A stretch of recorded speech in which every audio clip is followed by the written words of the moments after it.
Hello, everyone. Welcome to episode 179 of Level Up, 60 minutes of live Q&A where your questions drive the show. My colleagues Adriana, Shanice and Ella are online in the chat to welcome you, so please let them know your name and the city you're joining us from so we can get to know our audience for today. The Level Up team will post a link in the comments so you can vote up the questions that you'd most like answered, and of course for you to add your own questions, which you can do throughout the show.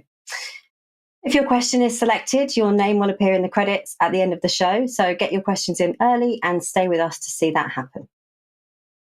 So today's show is a bit of a special one. Today we celebrate the 2-year anniversary of our show, and it's incredible to think how far we've come in the last 2 years. Today, Level Up is watched weekly by people all around the world from every continent, perhaps apart from Antarctica, well, that we know of, but, watch this space.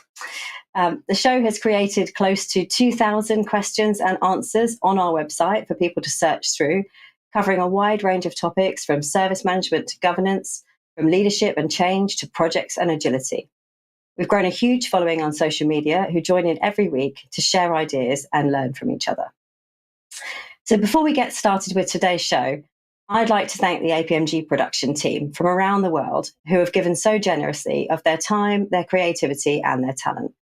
Our social team, talent management, technical direction, audio engineering and publishing teams ensure we're all able to sustain multiple episodes each week, delivered to the highest possible quality. The on-screen team that you see is only a small part of the production, and we're really proud of the contribution each person makes week in, week out to ensure that our volunteer panelists join a professional, high-quality production where we are 100% driven by the audience, asking real questions in real time. So, back to today's show. Our topic for today is how to get hired and build your career. And our panel for today is ready for your questions. So, let's welcome today's panel. So, firstly, I am delighted to welcome back Ian Clarkson. Ian is a highly experienced consultant, author, trainer, and speaker with over 20 years' experience in project and program management, organizational change, and learning. Working with some of the world's largest organizations, Ian was an author of the APM Body of Knowledge 6, a member of the reference group for Prince2 6th edition, a member of the Global Review Group for MSB 5th edition, and on the technical advisory board for the APM Higher Apprenticeship in Project Management, and also the update to the APM suite of certifications for Box 6. Ian is a regular contributor for Project Manager Today magazine and a blogger. Thanks for joining us, Ian. Lovely. Thank you, Ellie. Hello to everyone. Delighted to be here. Thank you for the invitation on this special occasion. Really looking forward to it, and excited to see what questions are going to come through. Thank you. Thank you. So also returning to our panel today is Mart Rovers. Educating and coaching leaders, professionals and teams are Mart's passion, and it's what he's been doing for nearly 3 decades. Mart works for INTERPROM, a coaching, consulting, training and education firm. Examples of his areas he specialises in are business relationship management, service management, information security management and project and change management. He's looking forward to sharing his experience with you and answering your questions. Welcome back, Mart. Thank you, Ellie. Thank you, APMG, for having me. Congratulations with your 2-year anniversary. And thank you so much for having me again back on 2 years later. Still remember that first episode. Everybody was nervous as can be. As typical, I want to also welcome all the rest of the panelists. We have an expert lineup today, and looking forward to the live questions from the audience. A short quote I'd like to start off with from Ryan Can to set the stage. Master your strengths, he said. Outsource your weaknesses. Sounds like good advice. We love to start a show with a quote from Mart. Okay, so another Level Up veteran joining us today is Gary Gamp. Gary is a change agent and an accomplished senior executive with 25 years experience of complex sales, consulting, development and leadership at all levels and in many different countries and cultures. His previous roles have included Customer Service Director at BT, Global Communications Director at Galileo, and Consulting Director at NCR. Gary is the host of the Company Doctor podcast, and his specialisms include sales leadership, change and transformation, motivation and direction, stakeholder management, and cross-functional harmony. Thanks for joining us today, Gary. Thank you, Ellie. What a great intro. Like the other members, looking forward to working with everyone and getting those questions. And we're looking forward to helping where we can. So thanks very much for inviting me, and congratulations on your anniversary. Thank you, Gary. So our next expert panelist for today is Adrian Pyne. Adrian is the head of governance and a trustee of My Melanoma, a new cancer research organisation. He is the author of various works, notably the book Agile Beyond IT, and an advisor, coach, visiting lecturer, and a writer on organisational and project management agility. Now a fellow of the Association of Project Management, Adrian has been an active member since the early 90s, especially in programme portfolio and stakeholder management, governance, agility, and as a diversity champion. Lovely to have you with us, Adrian.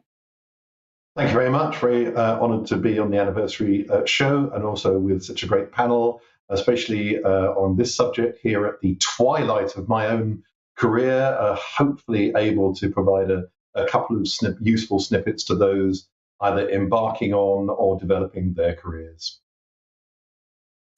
Thanks, Adrian.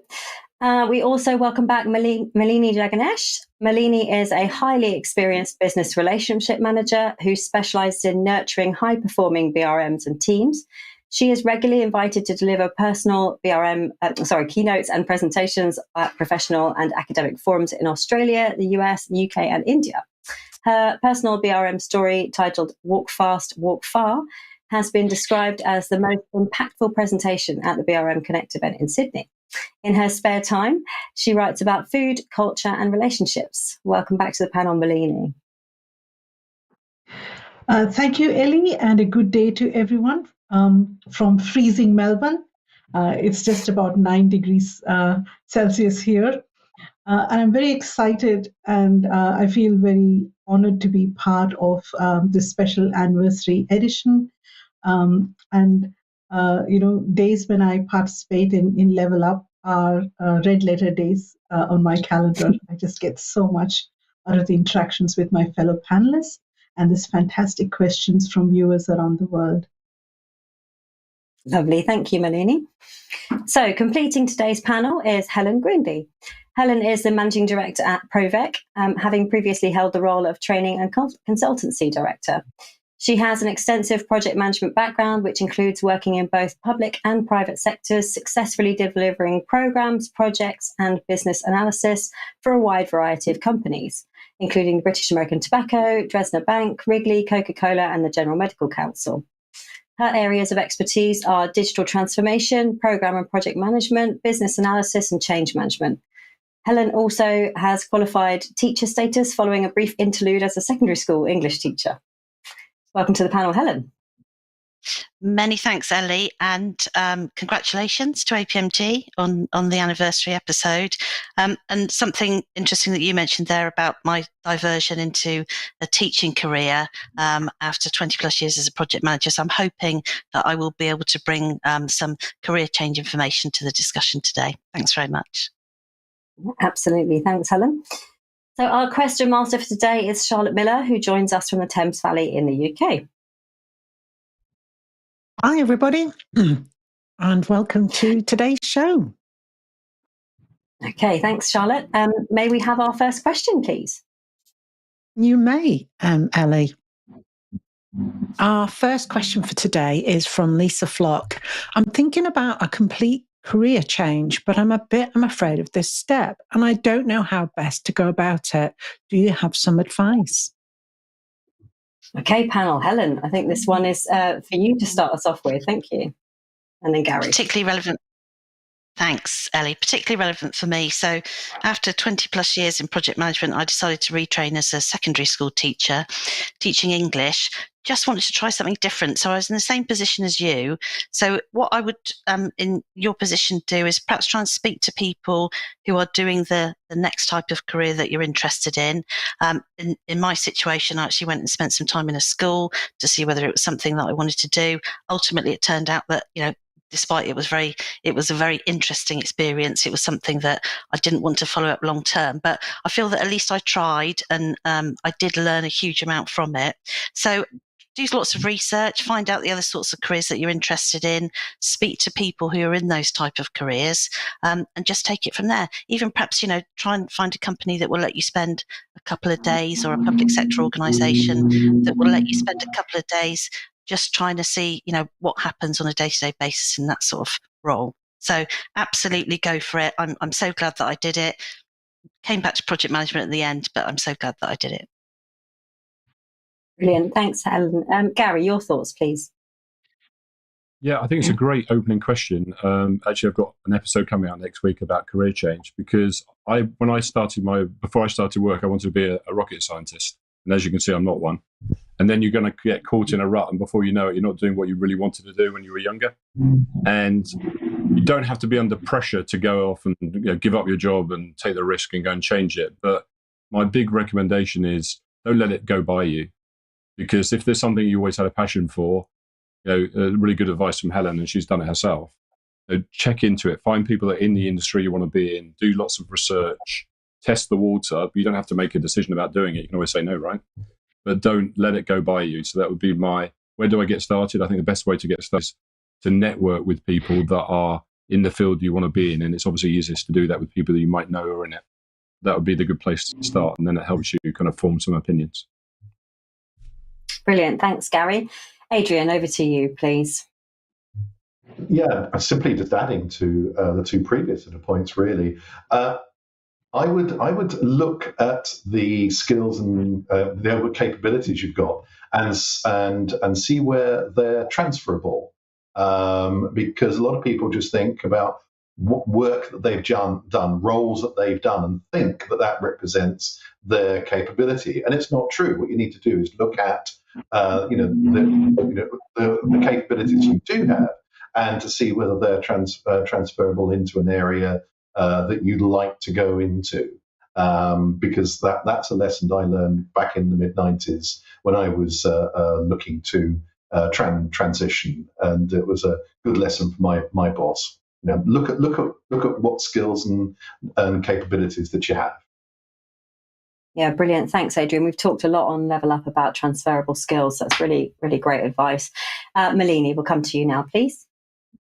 I can see why Adrian and I get along, because I was going to say exactly the same thing. Lisa, sometimes we think, we're making a complete career change, but the reality is that we are the same person, right? And we are the sum of all the experiences and skills, not just professionally, but also in our personal lives and through the people we meet. So we sort of, imbibe all of those things. So think about what you already have that's going to sort of act as a springboard for you for this career change. It might not necessarily be, starting off from a clean page. And I think the fear that you're feeling, the nervousness, that's completely natural. I've been there. One of the things that has helped me when I've thought about, contemplated a career change, is that I try and give myself a bit of lead time. So before I actually, make the change, I start, before I make a drastic change, I actually pick up something small that I can change. So is there something that I can do, after hours or on weekends, that'll count towards work experience for this new role or new type of work that I want to do? That actually helps in a number of ways, because it gives me some first-hand experience, so I can polish my skills. It gives me something that I can speak about in interviews, even if it's a voluntary piece of work that I do, right? And it greatly increases my sense of confidence, which is what you need to combat that fear that you're feeling. Yeah, I think that's brilliant advice. Find a way to kind of transition into it, perhaps with voluntary or out of hours working.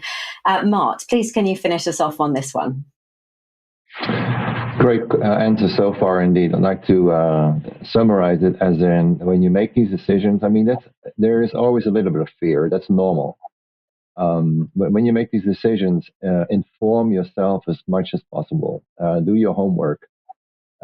Read up on articles, posts, blogs, books, yes, maybe a training course, but also tap into your network. Maybe you already have people in your network that are in this position, and reach out to them and see if they are willing to chat with you a little bit as far as their experiences. So beef up on your knowledge, your information, and then seek what you're passionate about. I mean, match that with what you're passionate about. That's half the battle, so to speak, half the job, which takes at least away half of your fears, right? So look into yourself as far as what you're passionate about and get the most information possible. And then a lot of that fear will be much less. Yeah, that's great advice. Thanks, Mark. What's that famous quote? Find a job that you love and you'll never work a day in your life. So Lisa, the advice is give it a go and maybe find your way in with transferable skills and a sort of sliding transition. Thank you, panel. Charlotte, can I welcome you back for another question, please? You certainly can, Ali. We've got loads of live questions to ask our panel. The next one is a live question from one of our viewers, and it's Suresh Patel. I have an Agile Foundation certification from APMG and an MSc in project management. Can you help me find the route to land my first job as an international graduate? Great question. Thank you. One for our project manager. So we'll hear from Ian and then Adrian and then Helen, please. Great question. I'm going to make a bit of assumption and probably contradict myself a bit later, but stay with me. I think maybe the assumption is that you might want to move into kind of project management here, given kind of the Agile and kind of the qualifications. So when when thinking about maybe as an international graduate, I think what sets you apart? Yeah, kind of graduate schemes are kind of really popular. There's going to be lots of people kind of going for them. So what sets you apart? So for example, when I'm recruiting, it's kind of like the qualifications are almost a given, really, if that makes sense, and so what I look for is, who are you? What makes you different? What other skills can you bring to the organization? What other kind of attributes do you have that can really kind of set you apart and add value to the role that you're doing, whether that could be volunteering, whether that be kind of other kinds of experience, doesn't even have to be professional experience. Could be things that you've, kind of done off your own back, for example, or things that you've just taken the initiative and done, but it's all things that can help you get that foot in the door. So I would really play on some of those kind of wider attributes that you have as well, especially where it might be quite a competitive landscape. Lovely. Thanks, Ian. Adrian, your thoughts for our live viewer, please. It's an interesting one, this, because I do some teaching at business schools, and I've had some students pose this very question to me, because there's a catch-22 in this. To get a job as a project manager, you need experience in project management. And how do you get experience in project management if you can't get a job as a project manager?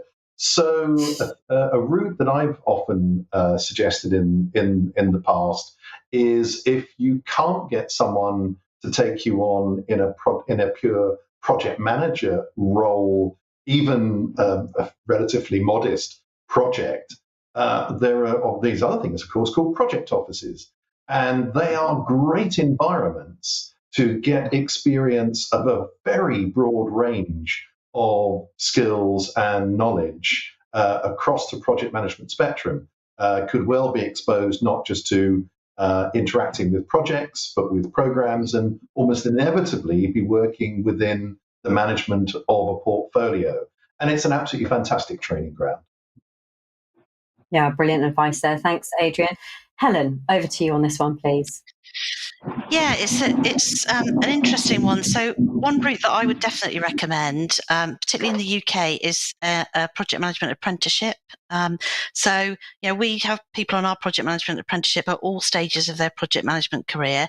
It's a good way to get into a company, and you will probably get given a project to work on yourself, and then you'll be able to apply that over 13 months or 2 years. So it's the actual application, the skills and behaviours, and that puts you right in the centre of the project environment.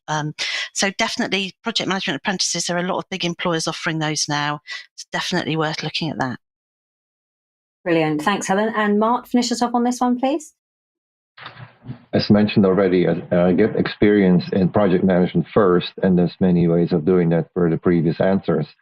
I assume that the question also has this international aspect to it, implying as in it would be nice to do international projects. That's how I read the question. I would say, well, then look for an organization that has international presence, obviously. But as you probably already know, doing international projects that comes with its own challenges and opportunities becomes strong in those areas as well, as far as, for example, know different cultures and know how different people, different habits, how that works. In other words, make that another strong distinguisher for yourself as well. Become experienced in that as well, as in informed, read up on it, trained, and so on. So in other words, build up your experience, because these international projects are, of course, of a different level of complexity, and that may take a little bit of time. Yeah, brilliant. Thanks, Mart. We've got a very active audience today, so we're just going to take a look at some of the social comments coming in. So that was our live question.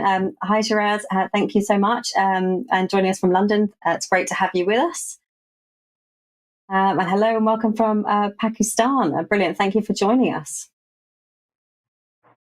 And Mohammed, I'm watching for Somalia. Brilliant. And we've got such an international audience today, and the live questions are going crazy. So with that in mind, we'll invite Charlotte back for another live question. Thank you.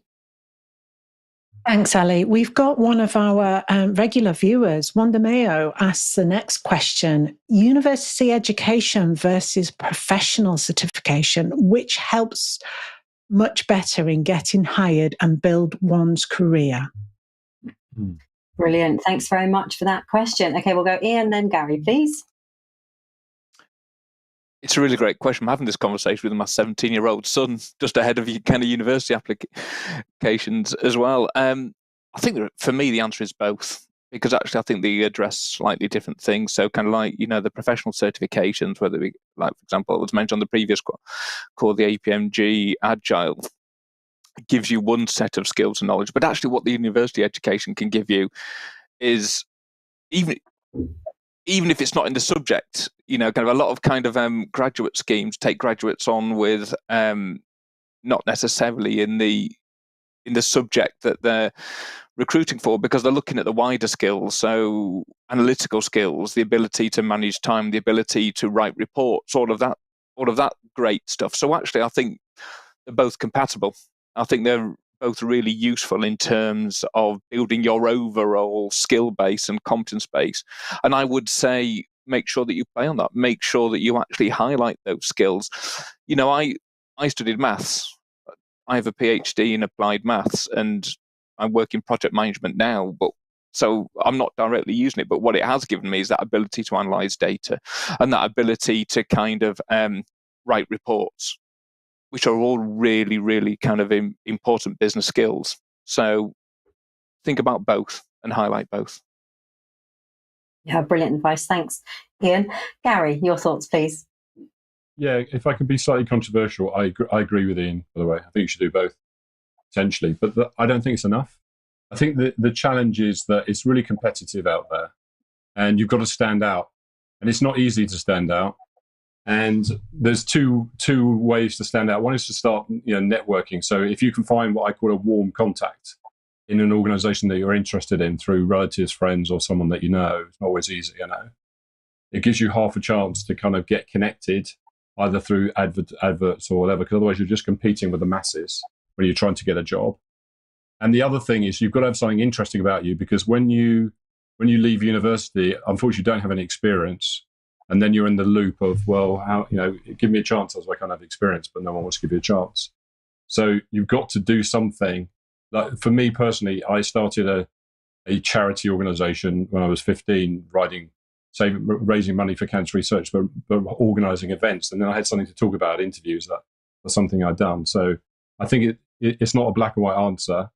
I think both, as Ian said. Ian's a super smart guy. He's a PhD. I don't have any qualifications. So I do recommend you get qualifications. I think in some roles you've got to have it. That's a foundation, but I think there's more than that. Brilliant. Thanks, Gary. It's great advice. Ian, you got something to add to this question? Yeah. It just made me just thinking about what you're saying, Gary, about kind of additional skills, something that I'm kind of leaning a bit more towards are kind of like degree apprenticeships, really, rather than just, and kind of people kind of working and kind of getting the degree at the end of it as well, and those skills that come with it, whilst getting that additional experience that kind of Gary mentioned about, actually. So I think, kind of they're really viable. I was going to say alternatives, and I guess maybe it is an alternative, but actually, I think, kind of, you can still get that university education plus the professional experience by working through that route. So I think that's definitely worth to think about. Yeah, absolutely. Great advice. Thanks, panel. And Wonderboy, I hope that was a useful answer to your question. Charlotte, please, can you come back and give us our next question? I certainly can, Ellie. The next question is from one of our live LinkedIn viewers, Monica, and I hope she'll accept my apology for not trying to pronounce her surname. Monica is curious about your feelings on the latest reasonable moment in life to pivot one's career. How is it in your market? Okay, what stage are we making these decisions, and do we think it's reasonable to try and pivot? So building on our questions from earlier.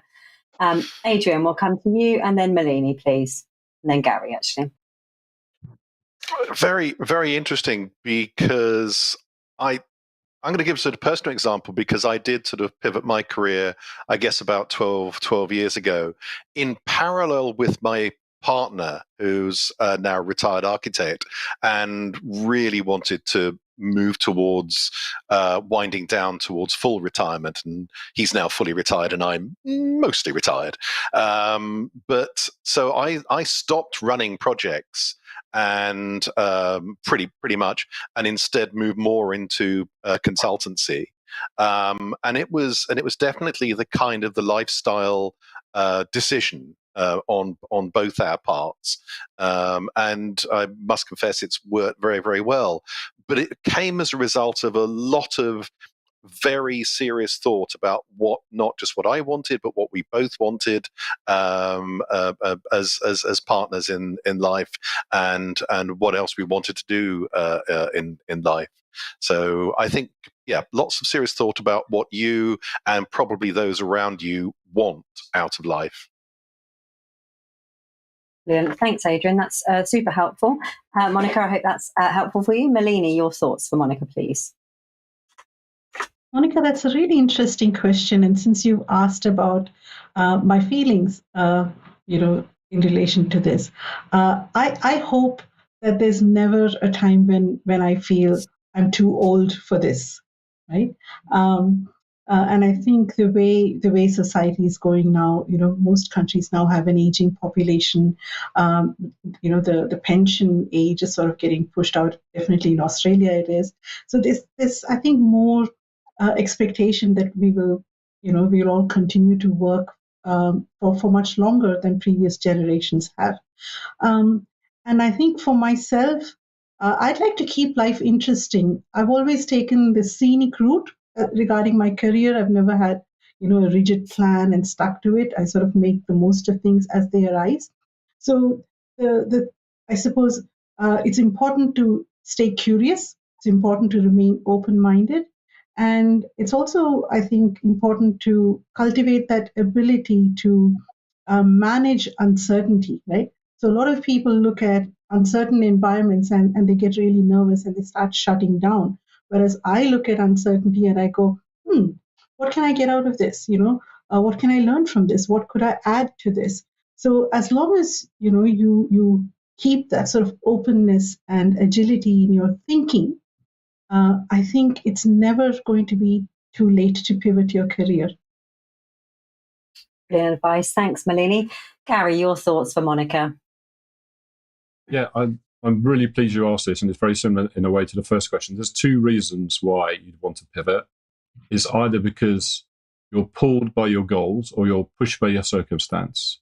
And during COVID, there was lots of examples of people having to pivot. I had someone on my podcast that was a quantity surveyor, and they got furloughed, they got laid off, and they went and built a pizza business, driving up and down roads, delivering pizzas outside people's houses because no one could get out, and now has opened a restaurant. So I think as long as you're driven enough. I mean, I'm the same as a lot of people on the panel. I left corporate life and went off on my own about 14 years ago. And it's not everyone's cup of tea to do it, but I never look back on that. But if it's your goal to have a career change or do something else, then you should pivot. There's never a right or wrong time. Ray Kroc started McDonald's at the age of 53. There's never a right or wrong time, as Malini was saying. But don't sit on your hands. You know, you're probably getting that from me now. It's like, it's up to you. You've got to pilot your own career. You've got to take the wheel, and don't let someone else do it. You do it. Yeah, perfect advice. Thanks so much, Gary. Okay, Charlotte, our next question, please. Thanks, Ellie. We've got another live question from Dylan Powell. As a grad student in college, should I worry about certifications or just learning and experience? Okay, perfect. Thanks, Dylan. Helen, and then Ian, please. Yeah, I think this comes back to the point, several of the panelists, really good points that the panelists made earlier about something that sets you aside from everyone else who's applying for that particular job, particularly nowadays where, you know, some organisations are using AI to filter through CVs. So having those qualifications will come up on those searches and should get you further towards the top of the pile. What I would also suggest is speak to some recruiters, perhaps, you know, HR departments for big organisations or independent recruiters, and find out what they're looking for in your chosen career field. Speak to them, get in with them. They will also make sure that your CV gets to the top of the pile.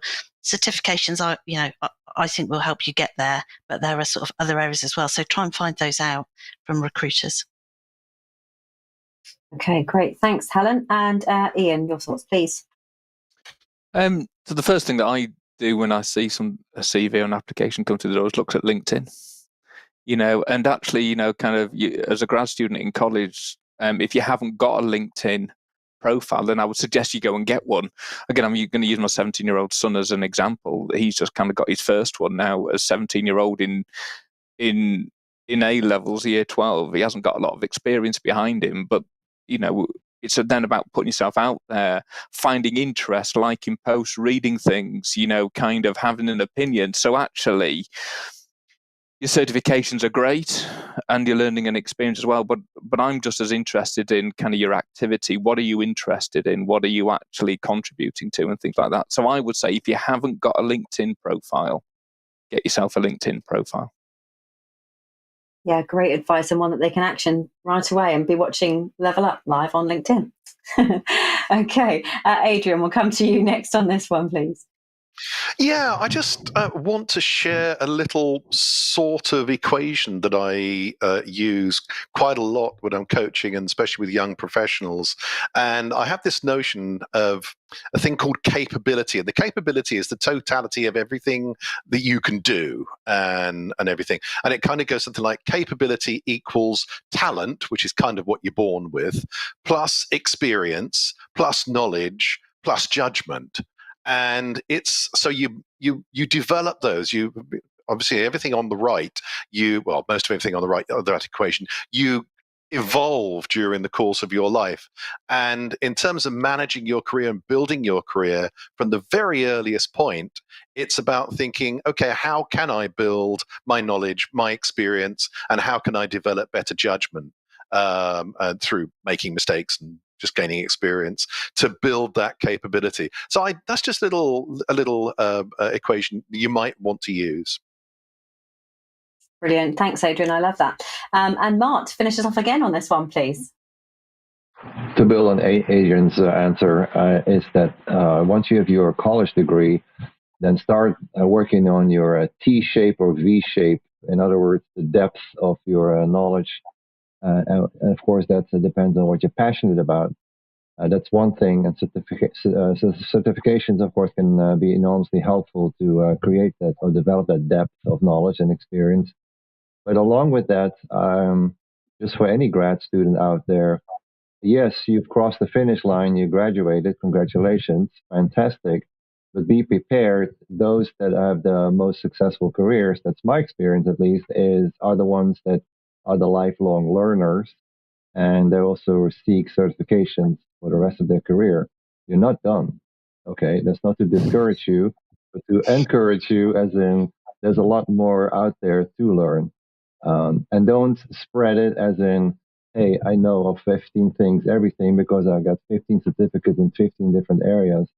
Develop that T shape or V shape, I would say, and the depth of knowledge and experience. And that's absolutely great advice. We love a bit of lifelong learning at APMG. So thanks for your question, Dylan. I hope the advice from the panel was useful for you. Charlotte, please, can you join us again with our next question? I can, and this is a question, Ellie, that I'm not sure we can answer. It is a question from one of my connections on LinkedIn, Mohammed Abbas, and a regular viewer. Mohammed asks, what is your best advice for building a career as a project manager? Yeah, thank you, Mohammed. That's a great question. We'll go Malini and then Ian, please. Mohammed, I'll share something from my own life experience. So, to build my career as a project manager, I actually started in other roles. So, one of the panelists mentioned earlier about roles as project officer or a business analyst, or something that gives you an opportunity to be part of a project team, and then you'll gain the experience and the skills and confidence to actually apply for project manager roles when they come about. But by that time, people already have a first-hand understanding of what your capabilities are, what your attitude is, and so on. So if you want to work as a project manager, that might not be the job that you apply for straight away, but something that you work towards. Yeah, absolutely. Thank you, Malini. Ian, your thoughts on building a career as a project manager? Very similar, actually. Don't think you're going to walk into a project manager job straight away. Build yourself up, get experience working as a member of a project team, and then to help you, I would look for a mentor. I would look for somebody who can guide you. Could be external. It could be, it could be part of a mentoring scheme, industry-wide mentoring scheme, or indeed just somebody within the organisation as well. Not necessarily a line manager, but I'm a huge fan of kind of the mentoring side of things. So, because you will need advice, you will need somebody just to talk to, and how do I do here? So build your career, don't be too ambitious too early. So be patient, but find yourself a really, really good mentor, which might not be the first person that you identify. You might go through a few of them, but find somebody who can help you and guide you and help you achieve your goals, I think is really important. Yeah, that's great advice. I think as well as mentorship, membership bodies are a great way to connect with people. There's some great ones out there: the Association of Project Management, Agile Business Consortium, Praxis Framework, and these are all great places to join a project management community and get to know people. Helen, your thoughts, please. Yeah, I think that's a great point, Ian, about getting a mentor and starting in a project team. You might not start off as a project manager, but in a project management office, you might just be part of a work package team, and then start building your way up. But then as you go up the sort of project management career path, you might think, actually, I'm really interested in risk. So I'm doing a risk register on this project. So perhaps that's something that I want to specialize in, and go off and do a qualification in that particular area, find a bit more about it.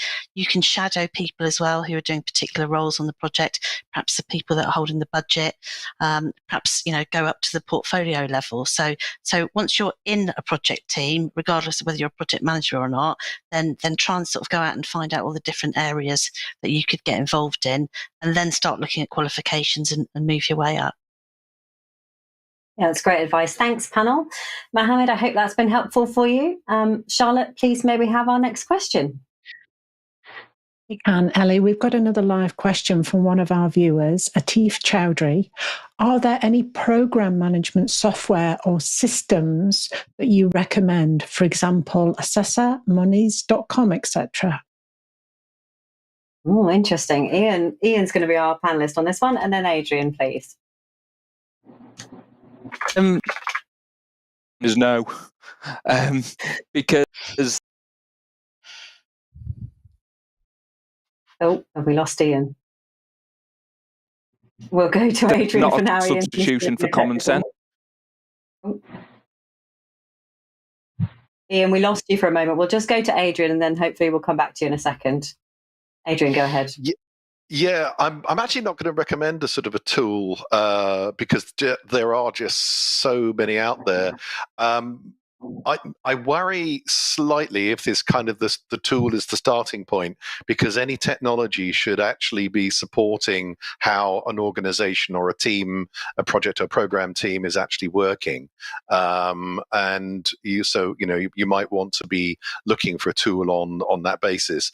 But otherwise, selection of tools is staggeringly complex and would probably require an entire session on our own here, because no, I'm not even going to start to list them, and I've done this exercise for many clients, and there's so many factors involved. Yeah, thanks, Adrian. Ian's just reconnecting at the moment, so we'll move on to the next question. But Atif, just one for you. If you hop over to the questions on our website, the previous shows, I'm sure there is some content on specific program management software that you can look for. So do take a look at that resource. And Charlotte, next question, please. Thanks, Ellie. We've got a question from a live viewer again. Katalego Numain. As the head of sales in the retail banking sector, how can I strategically transition and progress beyond my current position for continued professional growth? Gary, I saw your hand go up before we even finished head of sales, so we'll come to you first on this one. Yeah, thank you. Not because of the sales point, just because of the progress point. I'm a big fan of again, piloting your career. I mentioned it before, but the most important thing you need to do is you need to show what I would call commercial value. That doesn't mean you need to be a salesperson on a commission, but somehow you've got to be able to offer value to the company you work for or the end customer in some cases, and that's how you get yourself promoted. That's how you get a pay rise. It's not because you think you should. Or obviously you have to demonstrate capability, and you have to show that you're interested in development. So you've got to be able to do the work. But I think the best way is to add commercial value. Secondly to that, in order to demonstrate commercial value, I feel really strongly that you've got to be a good networker, both internally and externally, because if you're networking internally, then you can work on your personal brand and your reputation. People get to know about you and your capabilities. And if you network externally, you can see what other opportunities there are. And that kind of makes you slightly more confident and brave because you know there's other things going on. So it's a big topic that could probably take the whole episode, but that's my kind of starting point. Commercial value, see what it is, and see how you can tell people that you've got it. Brilliant. Thanks, Gary. Adrian, you've got something to add on this one for Katalego. Absolutely. Adding to Gary's point, particularly about networking, to get any role in any organization fit for that organization and its culture is always going to be a factor at any level. The higher you progress, or the further you progress in your career, the more that fit with the culture and with your the other people at your level and above you in the organization becomes more and more important. So this is which is I think where the networking aspect comes in. The relationship you have with your peers and indeed those above you becomes more important the further you go up. And it may be that you're looking to move into a different organization. So I would certainly recommend not just looking at an organization and what it is, but how it works. What is the organization culture there? Is it one in which you think you're going to not just fit, but thrive? Good luck. Brilliant. Thanks. Yeah, thanks, Adrian. That's great advice. Mart, can you finish us off on this one, please? Absolutely, Ellie. Great question indeed. With your sales skills, that's not a bad one to have. Actually, it's very good. Sales skills can be handy in many other roles or positions that you take on. But I also want to mention a quote from Tony Gaskins, who once said, "If you don't build your dream, someone will hire you to help build theirs." In other words, what is it you're passionate about? What is your dream? What is your maybe personal purpose? Do a little bit of soul searching that way, and that may steer you in the right direction. Yeah, absolutely. Great advice. Thank you for that question. Charlotte, please, can we invite you back for another question? You can. We've got a live question from Suresh Patel. I'm on a graduate visa in the UK, and what steps are necessary to get into automotive companies as a project management graduate? What skills and experience are needed? Okay, thank you. Panel, Ian, we'll have an answer from you on this one, please. Well, my first job was in the automotive industry for a company called Visteon, which was part of Ford. And I guess my question might be, I guess maybe I'm going to pose a question back, which is how important is sector experience? So if you want to do project management in automotive, for example, do you need to know automotive context? My view on this is no, you don't, because actually for project management, what you should be focusing on is, for example, your planning, your quality, all those skills that were spoken about, and the wider skills, and you can pick up the automotive context as well when you're kind of working people with, kind of thoughts at the other end of that kind of spectrum, really. But for me, it's about, I don't think you need that sector experience. Okay, thanks, Ian. Okay, Charlotte, please, can we have another question? You can, Ellie. Sorry, I've just sneezed. We've got a live question from Mabeo. With a MSc in project management, Microsoft expertise, and Scrum Master training, including live projects, how can I secure my dream job in Agile? Okay, panel, dream job in Agile. Adrian, we'll come to you for this one, please. Yeah, I always get a little bit worried when I see a statement or a question that mixes project management and the word Scrum. And I totally accept that an MSc in project management, because I know, because I'm visiting lecturer in these areas at a couple of business schools, I know that very often they get taught in close proximity to each other. But my key advice is be very, very clear, especially when going into interviews, about what Agile you're talking about. Because if you're going into an organization that fully understands the difference between project management agility and, say, software development agility, that's probably quite a good company to go and work for, because there are an awful lot of organizations that don't understand the difference between them. They just think that Agile is Agile. So, which also means if you go in and you interview in an organization and they don't understand that difference, you could be going into a train wreck of an organization, because they are going to be having problems. So yeah, be very clear about what Agile you're talking about when you do get to interview. And again, good luck. Yeah, thanks so much, Adrian. We do have an episode coming up soon on how to get into the world of Agile project management. So that will be signposted at the end of the show, and you might want to catch that show at a later date. Charlotte, can we invite you back for another question, please? You can, Ellie. The next question is from one of our panelists. It's actually from Adrian. Adrian asks, who is responsible for helping me build my career, me and or my employer? Great question, Adrian. So, panelists, who is responsible for building a career? We'll go Malini first, and then Gary, please. I like to think, or I take the view that I'm responsible for building my career, and my employer, my mentor, or other people can help me, but ultimately I choose to be in the driving seat. And I think it was Gary who mentioned earlier about piloting your own career. Like you want to make sure that you have you have the keys, you have your hands on the steering wheel, because it's your life. We spend at least 40 hours each week at work, right? So you don't want other people to chart that for you. You should know yourself the best. So in terms of responsibility, I think it actually sits with the individual.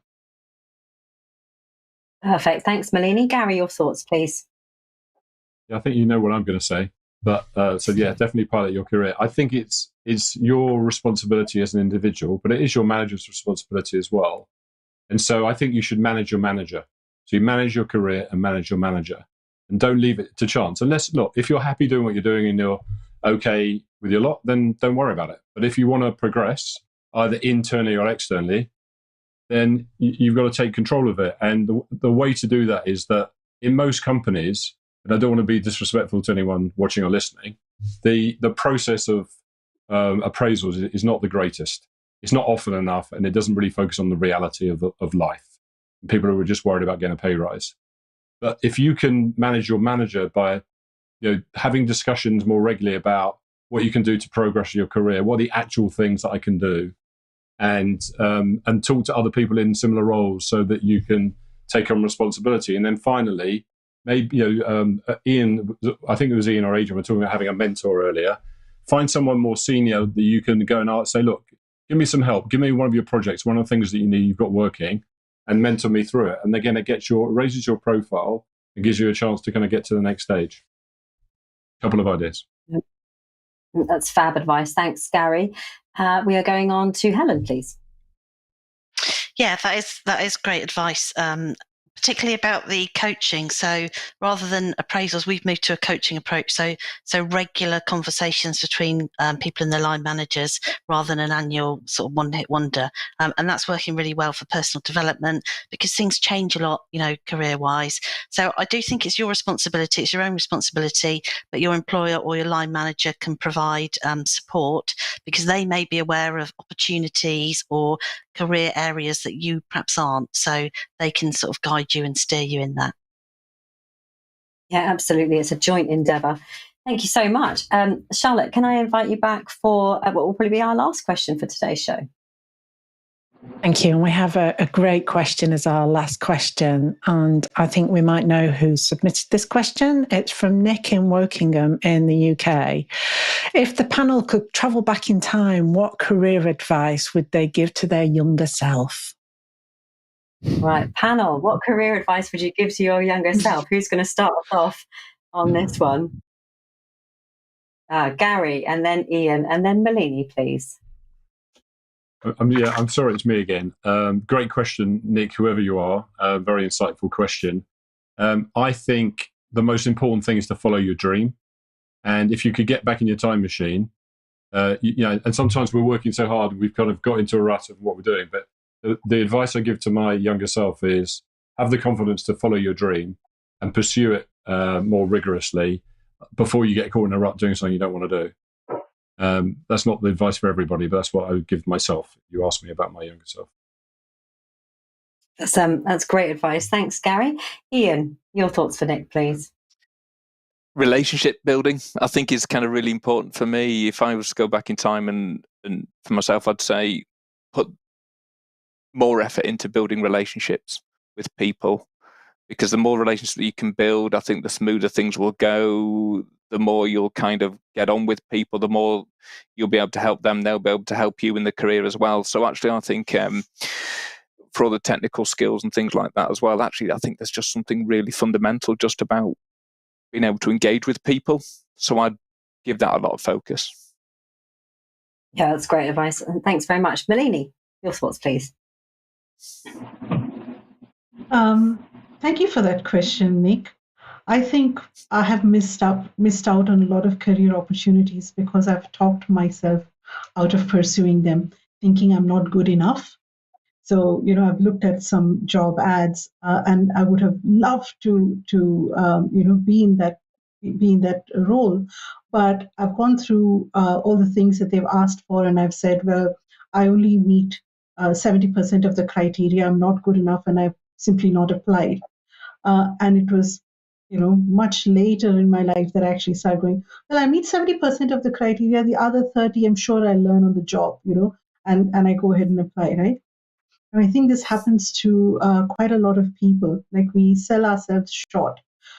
So I hope you won't, make that mistake. And best wishes to everyone who's looking for a career change. Yeah, absolutely. Be your own ambassador. Okay, Adrian, you're next on this one, please. Just adding to everything said, I wish I'd known about my sort of capability equation when I was 25, not 35. Yeah, absolutely. Love that capability equation. I can see it being a social post in no time. Okay, Mart, can you close us down on this one, please? Just quickly, looking back, I wish I would have started volunteering much earlier in my career, giving back to the community, becoming active in volunteer organizations or professional organizations to build out my network. Yeah, that's great advice. Thank you, panel. So that brings us to the end of our questions. So I'd like to thank you, our producers, for the excellent questions today. Great job, and watch out for your name in the credits if your question was selected. So panel, it's time for your closing remarks. So I'll start with Mart, please. Thank you, Ellie. Great show, great questions, and hopefully, again, very informative for our audience. As you're probably used to, I'd like to finish with something that has been said so far, that Meg Whitman once said, do what you love and success will follow. Passion is the fuel behind a successful career. In other words, find your passion, because life begins at the end of your comfort zone, like Neil Dolan Walsh once said. Yeah, absolutely. And thank you, Mart, for being part of our first ever show and joining us again today for our 2-year anniversary show. And Ian, your thoughts on today, please. I can't believe the hour's almost up. Time flies when you're having fun. Thank you to everyone and all the panelists. I think probably just a couple of key takeaways from me really are think about what sets you apart from other people in the role, those wider skills, like say volunteering or kind of other things that you've done. And then the second one is just all about kind of building those relationships. If you can kind of really get good. And sometimes that's hard, kind of walking up to people and just saying, hello, I'm Ian. Or, and starting the conversation, it'd be quite hard. But the more you can kind of build those relationships, I think that's a great thing to be able to kind of forward your career in as well. So thank you. Thanks to all the panelists and all the questions. Thank you very much. Gary, your thoughts on today's show, please. Yeah, it was a great show. Thank you for the good questions, a good amazing panel. The kind of 3 takeaways for me, and we didn't talk about it much, but we touched on it. The first one is networking. Probably the most important thing I would advise people that want to progress their careers or even start them is to network internally, externally. It's really what Ian was talking about, just building relationships, but intentionally networking on a regular basis, not when you're desperate and you need a job. The second one is the pilot your career. It's in your hands. It's up to you. And no one else is really going to knock on your door and do it for you. So you've got to do it. And the third one is to follow your dream, because it's very easy to get, because you can't find a job or it's so hard to get started. Before you know it, you're not in the place you want to be. And so, always be thinking about, I'm not saying jettison a possibility, but think about that career. And if I could just give a quick plug for, I have a podcast to help people with their careers called The Company Doctor, thecompany.com, or on any of the platforms. And it talks about how to get a pay rise, how to get promoted, various other things. So, lots of material to help people that I would like to recommend. Thanks for inviting me. Brilliant. Thanks, Aaron. I'm sure that there'll be plenty of people popping over to see that. Helen, your thoughts on today's show, please. Yeah, thanks to the rest of the panel and all the excellent questions that we've had. Just a couple of points from me, really. First of all, do your research. So lots of planning around companies that you're interested in joining. Like everyone said, connect on LinkedIn to people who work there. Do your research around qualifications, what you can apply for. And secondly, challenge yourself. I think if you put yourself in situations, perhaps you've got to present something, you're not comfortable with that, practice, but challenge yourself. You've got nothing to lose. And that's all from me. Yeah, absolutely. Challenge yourself. Join us on the panel. That's a great challenge. Adrian, your thoughts on today's show? I think it's about being true to yourself as well, because it's far easier to sustain who you are than who you think you might be, and capability you think you might have.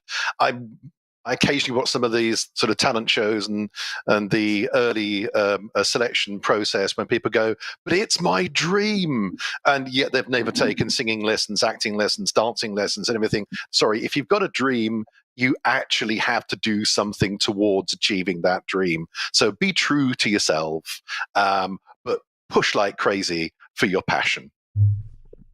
Yeah, that's brilliant advice. Thank you. And Malini, your thoughts on today's show?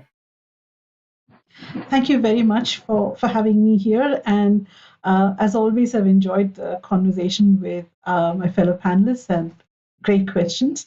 Something that I just felt, when we were receiving the questions was there's almost a tendency in the questions to, say either this or that. Should I go to university or do a certification, or should I do a certification or get work experience? And these things are not mutually exclusive. So I think you need to start, everyone needs to just keep a very broad mind and think of all these as different levers. They need to have all of these things in their toolkit and just leverage whichever levers are most appropriate at any point in time. So you need mentors, you need certifications, you need to have experience. You try and have as much of these things. And today, I think there are more opportunities to broaden your toolkit than ever before. When I left school, we certainly didn't have the internet, right? We didn't have many of these opportunities that we have now. So the world is really your oyster. Yeah, it's great advice. Thank you so much to all of our panel. It's been a great show. Charlotte, your thoughts on today's show, please.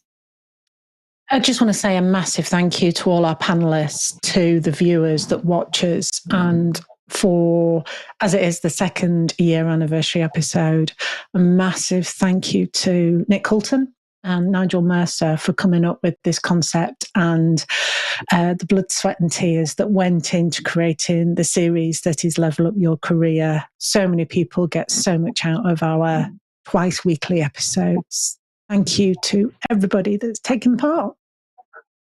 Thank you, Charlotte. Great show today, everybody. So don't forget, you can also listen to Level Up on your preferred audio platform as a podcast. And before we wrap up today's anniversary show, I'd just like to ask you, the audience, to do 3 small things to help us keep our Level Up community growing. Number 1, go to our YouTube channel, like this video, subscribe, and watch more of our content. Number 2, share this video with your peers and spread the word about the show. And number 3, about challenging yourself. Do consider signing up to become a panelist. Sign up to share your expertise with the audience, access our media coaching, and level up your career with APMG. We have a couple more shows coming up in the next couple of days. On Monday, the 21st of August, we'll be looking at how to manage Agile projects. And on Friday, the 25th of August, the topic is how to become a PP specialist.